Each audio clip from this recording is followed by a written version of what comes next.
ભગવાન કહે છે કે સત્સંગ થયા મોર પહેલાં તો ગમે તેવા કુપાત્ર જીવ હોય તોય તેને નિયમ ધરાવીને સત્સંગમાં લેવો, પણ સત્સંગમાં આવ્યા પછી કુપાત્રપણું રાખે તો બાઈ અથવા ભાઈ જે હોય તેને સત્સંગ બહાર કાઢી મેળવો, અને જો ન કાઢે તો એમાંથી ઝાઝું ભૂંડું થાય.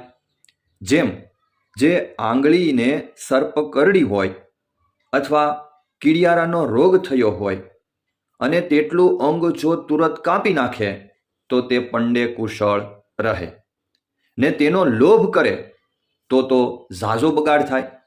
તેમ જે કુપાત્ર જીવ જણાય તેનો તત્કાળ ત્યાગ કરજો. અને આ અમારું વચન છે તે ભલા થઈને સર્વે જરૂર રાખજો, તો જાણીએ જે તમે અમારી સર્વે સેવા કરી, અને અમે પણ તમને સર્વને આશીર્વાદ દઈશું અને તમો ઉપર ઘણા પ્રસન્ન થઈશું, કાજે તમે અમારો દાખલો સુફળ કર્યો.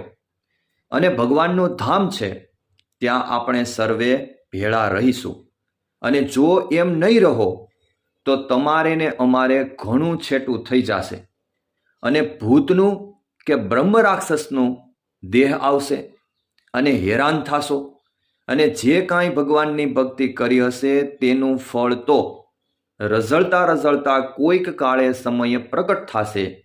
ત્યારે પણ અમે વાત કરી તે પ્રમાણે રહેશો, ત્યાર પછી મુક્ત થઈને ભગવાનના ધામમાં જાશો. વાલા મિત્રો, આ વાત ક્યારેય પણ ભૂલશો નહીં. અસ્તુ. સર્વને મારા જય સ્વામિનારાયણ.